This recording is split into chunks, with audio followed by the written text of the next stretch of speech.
de semana. Mientras tanto me voy a ir pintando las uñas porque ya saben que no me da tiempo en la casa, así que lo tengo que hacer aquí. Entonces bueno, me voy a pintar las uñas. Miren cómo vine hoy a trabajar, miren, con una uña pintada y el resto no, ya se podrán imaginar por qué. En el año en el que yo me gradué de médico, ese último año que fue el año 2012-2013, hubo una epidemia grandísima de dengue en Cuba. Hubo una epidemia tan grande de dengue en Cuba que decirles que las escuelas tuvieron que suspender las escuelas, los niños no fueron a la escuela, los niños incluso, los de preuniversitario, los que estaban estudiando, por ejemplo, instructores de arte, la Escuela de Instructores de Artes de Camagüey, que es la provincia donde yo nací. Ellos tuvieron que dejar la escuela por un tiempo y utilizar todas estas áreas, todas estas instituciones como salas de hospitalización, porque tanta era la cantidad de personas que tenían dengue, pero tantas, que no había dónde ponerla. Los hospitales básicamente colapsaron. Fue realmente una crisis que sufrimos en el año 2012-2013, que fue este año al que le estoy hablando. Yo recuerdo que nosotros estábamos en sexto año y nos pusieron a hacer guardias médicas. Imagínense, yo no era ni médico y ya estaba haciendo guardia de dengue. Y entonces lo que pasa es que cuando hay epidemias, todo lo que se parezca va para adentro. Entonces, el que venía con una, una faringitis, para adentro. Todo el que tuviera un síndrome febril de la causa que fuese, para adentro. Realmente se ingresaba muchísimo y teníamos que evolucionar cada 4 horas toda la sala. Que la sala era como decir un albergue. Yo no sé si alguno de ustedes habrá estado becado, yo estuve becada 3 años.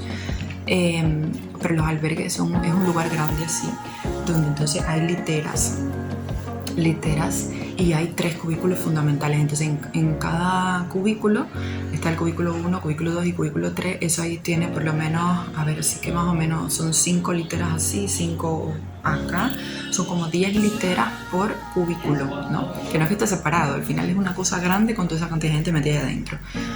Bueno, pues así estábamos nosotros en la epidemia del dengue. Entonces, como les dije, teníamos que evolucionar muchísimo. Ahí fue donde yo verdaderamente pude conocer cómo es el dengue, porque claro, cuando tú tienes una epidemia hay personas que están mejores y hay personas que están peores, hay gente que desarrolla todos los síntomas y gente que lo pasa como si nada.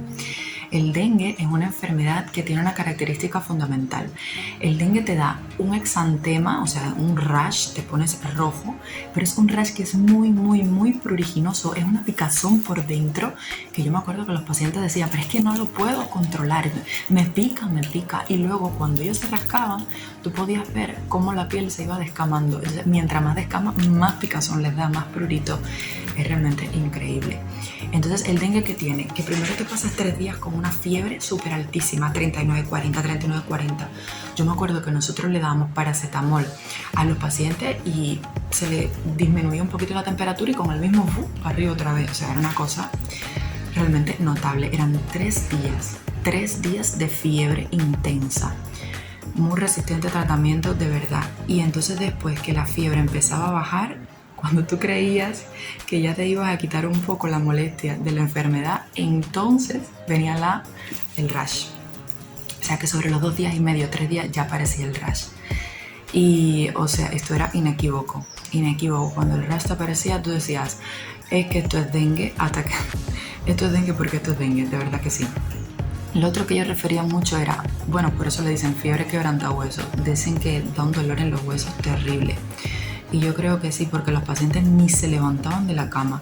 Y sabes que es muy difícil mantener una gran cantidad de personas en el mismo lugar, ¿verdad? Y ahí acostados debajo de un mosquitero, porque eso era otro. Las medidas para evitar la propagación era meter a los pacientes debajo de un mosquitero. Y de ahí no podían salir solamente para ir al baño. Solamente. Y casi que tenían que pedir permiso y levantar la mano y decir, yo quiero ir al baño. Yo sabía que ir con ellos por si se caen o si algo, ¿no? Entonces, ¿qué era lo que le iba a decir? Pues nada, que había que mantenerlos ahí debajo del mosquitero. Tenían unos dolores en los huesos que decían, no me puedo ni mover. E inmediatamente le daban paracetamol y no le hacía ni cosquilla al dolor. Lo otro que me decían, dolor retroocular, que cuando cerraban los ojos le dolían, que cuando movían los ojos así, los globos oculares cuando los movían les dolían mucho. También era otro de los síntomas ¿Qué más me decían?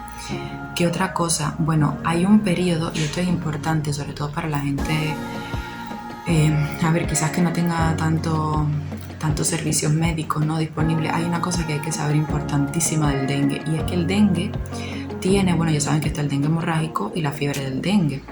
La fiebre del dengue es la que te da, o dengue clásico, es la que te da por lo general la primera vez.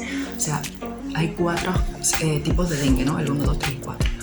Entonces, cuando el mosquito deja allí que te pica, la mayor probabilidad es que no te dé el dengue hemorrágico la primera vez, sino que te dé a partir de la segunda, cuando te da el mismo tipo que te dio anteriormente. Por ejemplo, te infectas del tipo 2 y la próxima vez que te infectes te vuelves a infectar del tipo 2, hay una alta probabilidad de que te dé un dengue hemorrágico.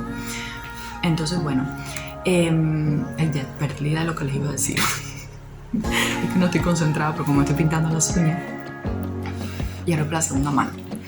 Bueno, lo que le quería decir era que hay un periodo muy importante en el dengue que se llama el periodo crítico, que es del 3er al 5.º día. ¿Por qué es un periodo crítico? Porque en este periodo, y es verdad que es así porque yo lo vi, en este periodo es donde ocurren generalmente las complicaciones del dengue. La gente empieza con dolor abdominal, con unos vómitos, e incluso hubo gente que tenía diarrea, pero con unos vómitos terribles. Empiezas con derrames pleurales, incluso hubo gente con ascitis, les cuento, y realmente puede ser bastante peligroso. El otro problema grandísimo que tiene el dengue es que el dengue te disminuye las plaquetas por día.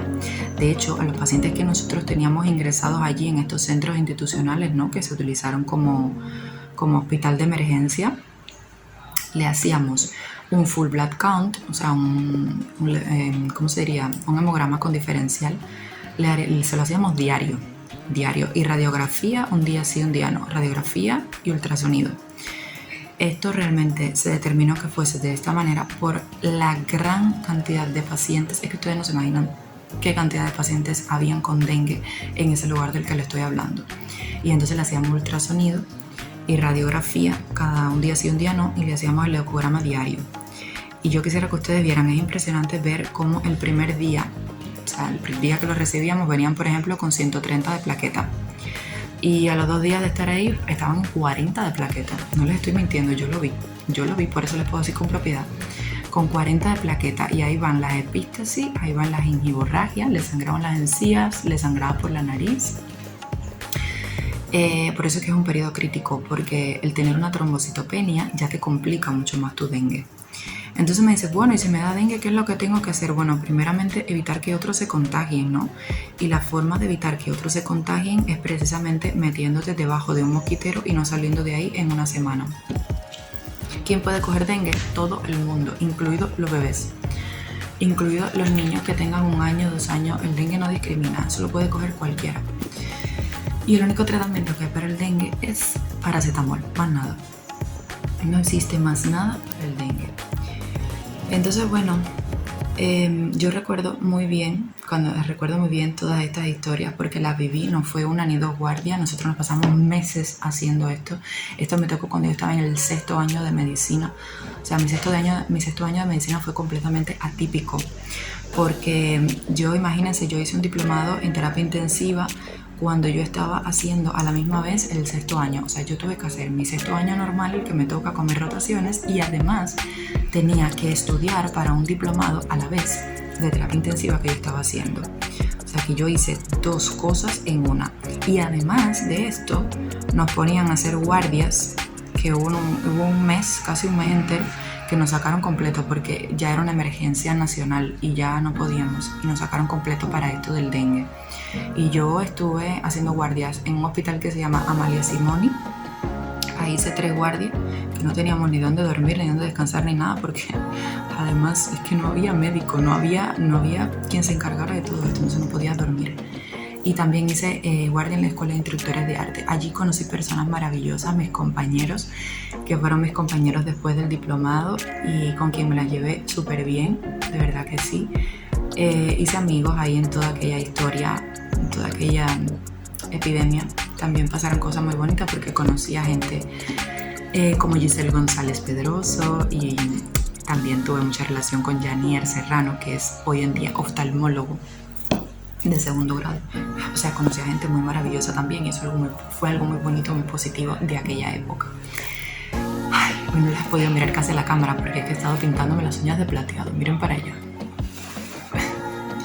Entonces, bueno, este fin de semana estuve haciendo eso, estudiando toda la parte esta de vectores, de... Ah, mira, les quería decir también que aparte de dengue, me estudié otro que se llama Zika y chikungunya, que casualmente este también lo vi, pero no lo vi en Cuba, este lo vi en Venezuela.